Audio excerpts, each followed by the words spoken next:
In 1962, a fire started in a coal mine beneath Centralia, Pennsylvania. It has been burning ever since. The temperature underground reaches 1,000 degrees. The ground cracks open and releases toxic gas. The entire town was evacuated and erased from the map. In 1962, a fire started in a coal mine beneath Centralia, Pennsylvania. 63 years later, it is still burning. It will likely burn for another 250 years. The temperature underground reaches 1,000 degrees Fahrenheit. The ground cracks open without warning, releasing clouds of toxic carbon monoxide and carbon dioxide.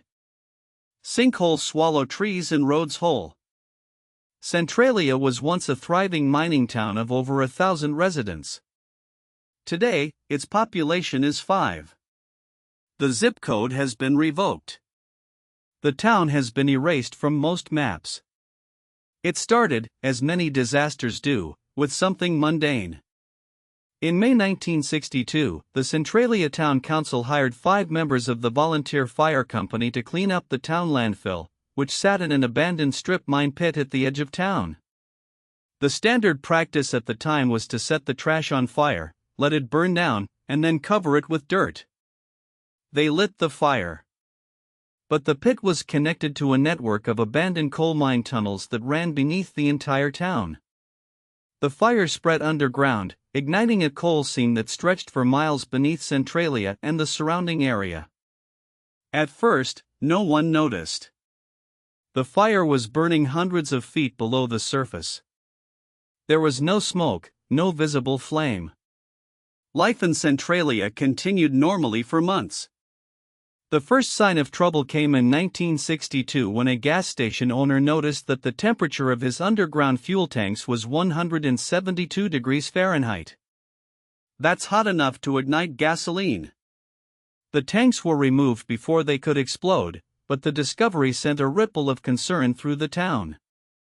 Over the next 2 decades, the situation deteriorated slowly and then all at once. Steam began rising from cracks in the ground.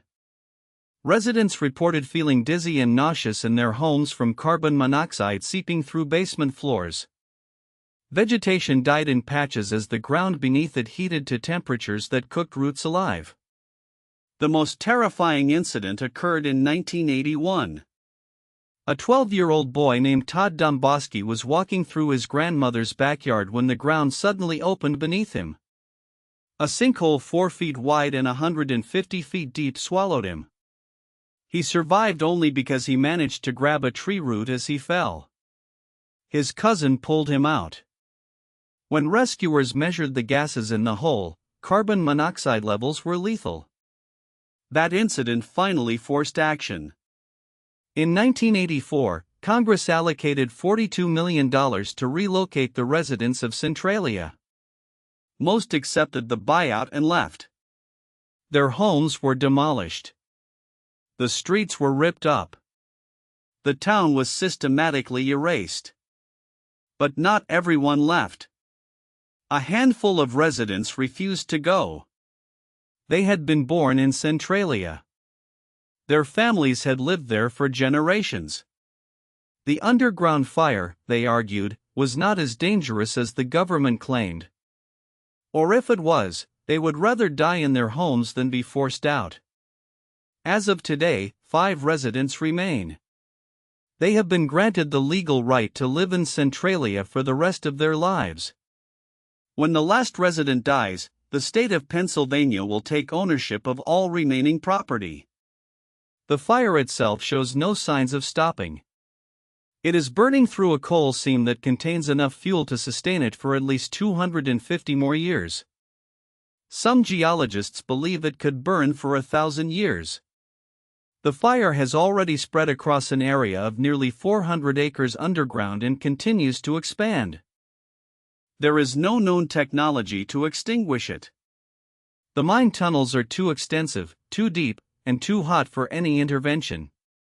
Multiple attempts have been made, including flooding the mines with water, injecting them with fly ash, and trenching to create fire breaks. All have failed. Pennsylvania Route 61, which once ran through the center of Centralia, was permanently closed after the road surface buckled and cracked from the heat below. Drivers now take a bypass. The old road still exists, cracked and warped, with smoke occasionally rising from fissures in the asphalt. It has become a tourist attraction. People come to see the road to nowhere, spray painted with graffiti, slowly being reclaimed by nature while fire burns beneath it.